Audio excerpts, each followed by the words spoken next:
Yok.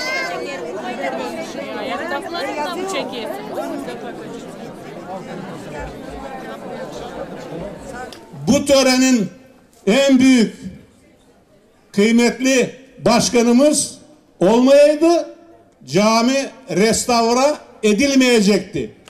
Ona bütün Pırvıdı halkından minnettarız, sağ ve var olsunlar.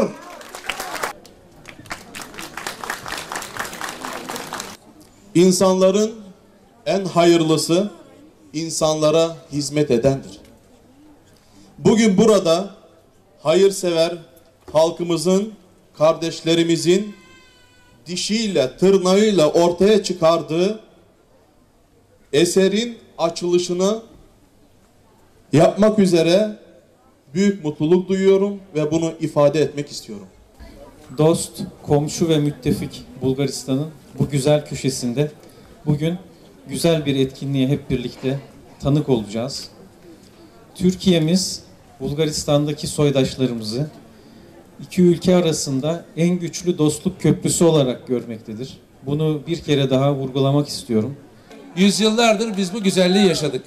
Yüzyıllarca aynı çatı altında bulunduk ve bu güzellikleri, bu komşulukları bizler en güzel örneklerini verdik.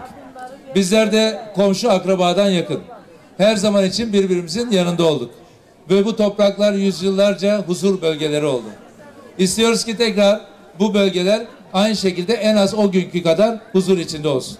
Bursa'dan değerli iş adamımız Orhan Bilici arkadaşım caminin hemen çıkışında Sayın Başkan sen hiç merak etme biz seni yalancı çıkartmayacağız. En kısa zamanda bunu yapacağız dedi ve hemen başlayalım dedi. Kendilerine teşekkür ediyorum.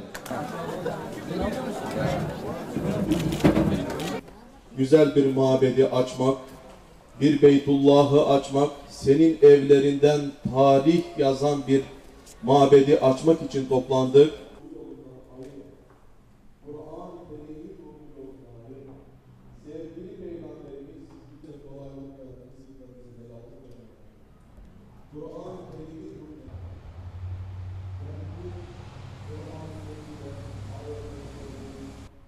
Bugüne kadar bütün kullarına razı olup onlara cennetinden biraz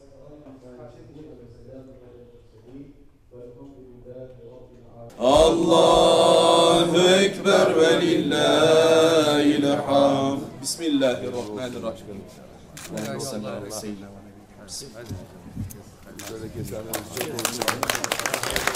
Erhan kalkma, kalkma. Bak hocam nasıl oldu? Harabe edilir. Maşallah. Şöyle bir ilk baştan yok. Sayın Başkanım.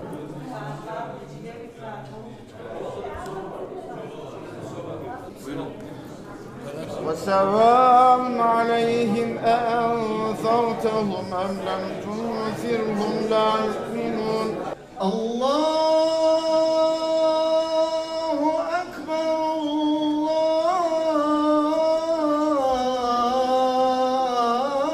الله أكبر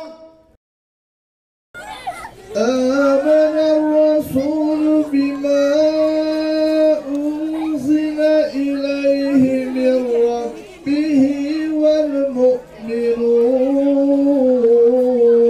الحمد لله رب العالمين الفاتحة. Gerçekten büyük bir nüfus var. Adı da Büyükköy zaten. Ama burada cami yok. Özellikle burada caminin yapılması çok önemli. 1000'in üzerinde Müslüman nüfus var. Ve bu için, bu güzel iş için, bu güzel hizmet için bizlere de nasip oldu. Bursa'dan kalktık, buralara geldik. Hayırlı uğurlu olsun diyoruz. Duamızın kabulü için yardımcı olan kardeşlerimizin, abilerimizin, ölmüşlerin ruhu için, biraz da Allah rızası için, Rızaniler Fatiha Masalavat.